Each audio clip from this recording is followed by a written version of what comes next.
நிக்கிதா வணக்கம். செங்கல்பட்டு மாவட்டம் செங்கல்பட்டு அருகே இருக்கக்கூடிய மகேந்திரா சிட்டி. இந்த மகேந்திரா சிட்டியில் 100க்கும் மேற்பட்ட நிறுவனங்கள் செயல்பட்டு வருகின்றது. மென்பொருள் நிறுவனங்கள் உள்ளிட்ட தொழிற்சாலைகள் என்று 100க்கும் மேற்பட்ட நிறுவனங்கள் செயல்பட்டு வருகிறது. அதாவது சரியாக சொல்ல வேண்டும் என்றால் இந்த மகேந்திரா சிட்டி என்பது செங்கல்பட்டு மாவட்டம் அருகே இருக்கக்கூடிய அஞ்சூர், குன்னவாக்கம், தென்மேல்பாக்கம், வீராபுரம் உள்ளிட்ட பல்வேறு பஞ்சாயத்துகளுக்கு உட்பட்ட பகுதியில் செயல்பட்டு வருகிறது. இந்த பகுதியில் தான் ஏற்கனவே கூறியது போல 100க்கும் மேற்பட்ட நிறுவனங்கள் செயல்பட்டு வரக்கூடிய சூழ்நிலையில் பல்வேறு இடங்களில் புதிய நிறுவனங்கள் கட்டுவதற்கான கட்டுமான பணிகள் எல்லாம் மேற்கொள்ளப்பட்டு வந்தன. அப்படிதான் ஒரு நிறுவனத்துக்கான கட்டுமான பணி மேற்கொள்ளப்பட்ட போது அங்கு பள்ளம் தோண்டும் பணியின் போது திடீரென்று பழங்கால சிலைகள் அந்த பூமிக்கு அடியில் இருந்து கண்டெடுக்கப்பட்டிருக்கிறது.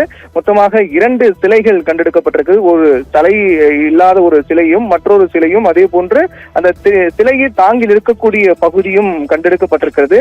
இது மிகப்பெரிய ஒரு அந்த கவனத்தை ஈர்க்கக்கூடிய ஒரு நிகழ்வாக பதிவாக இருக்கிறது. இந்த தகவல் அறிந்த உடனடியாக அந்த பகுதியை சேர்ந்த மக்கள் அனைவரும் அங்கு கூட தொடங்கி இருக்கிறார்கள். தொடர்ந்து இந்த சிலையை கண்டெடுக்கப்பட்ட உடனடியாக தகவல் தெரிவிக்கப்பட்டதை அடுத்து சார் ஆட்சியர் மற்றும் அதிகாரிகள் எல்லாம் அந்த கட்டுமான பணி நடைபெறக்கூடிய பகுதிக்கு விரைந்து வந்து அந்த சிலைகளை எடுத்து சென்றிருக்கிறார்கள். தொடர்ந்து இந்த சிலைகள் அங்கு கண்டெடுக்கப்பட்டதை அடுத்து அந்த பகுதி மக்களுடைய கோரிக்கை என்பது தொடர்ந்து அங்கு இந்த அகழவாயு பணிகள் மேற்கொள்ளப்பட வேண்டும், இன்னும் அதுபோன்ற பழங்கால சிலைகள் அங்கு இருப்பதற்கான வாய்ப்பு இருப்பதாக சொல்லப்படுகிறது என்றும், அதனால் தொடர்ந்து அதுபோன்று ஏற்கனவே கீழடி மற்றும் ஆதிச்சநல்லூரை போன்று அகழாய்வு பணிகளை மேற்கொண்டால் நம்முடைய கிட்டத்தட்ட 100 நூற்றாண்டுகளுக்கு முன்பு, அதே போன்று 1000 ஆண்டுகளுக்கு முன்பெல்லாம் நம்முடைய தமிழர்களுடைய கலாச்சாரம் மற்றும் பல்வேறு அவங்களுடைய வாழ்வில் முறையை தெரிந்து கொள்ளும் வகையிலான அங்கு பல்வேறு சுவடுகள் இருப்பதற்கான வாய்ப்பு இருப்பதாகும்.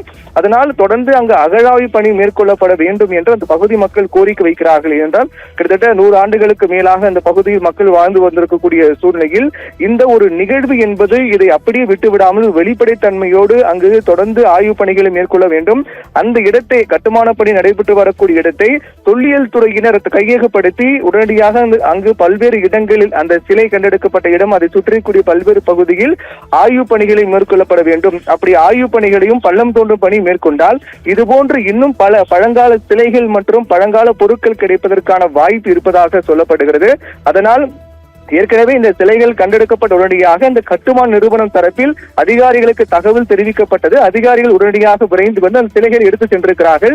ஆனால் மக்கள் வைக்கக்கூடிய கோரிக்கை என்பது அந்த கட்டுமான பணிகளை தற்காலிகமாக நிறுத்தி வைத்துவிட்டு உடனடியாக தொல்லியல் துறையினர் அதை கையகப்படுத்தி அங்கு பள்ளம் தோண்டும் பணி மற்றும் மேற்கொண்டு அந்த ஆய்வு பணிகளை அதிகப்படுத்த வேண்டும் என்றும், அப்படி செய்தால் பழங்கால சிலைகள் எல்லாம் கண்டெடுக்கப்படுவதற்கான வாய்ப்பு அதிகமாக இருப்பதாக தெரிவித்திருக்கிறார்கள்.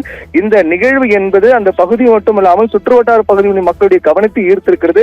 உடனடியாக தொல்லியல் துறை இதில் தலையிட்டு மேற்கொண்டு பணிகளை, அகழாய்வு பணிகளை மேற்கொண்டு அங்கு ஏற்கனவே நம்முடைய தமிழர்களுடைய பண்டைய நாகரிக மற்றும் கலாச்சாரங்கள் பிரதிபலிக்கக்கூடிய வகையில் நிறைய பொருட்கள் கிடைப்பதற்கான வாய்ப்பு இருப்பதாக அந்த பகுதி மக்கள் சொல்கிறார்கள். அதற்கேற்ற வகையில் நடவடிக்கை எடுக்க வேண்டும் என்பதுதான் அந்த பகுதி மக்களுடைய கோரிக்கையாக இருக்கின்றது. நிக்கிதா.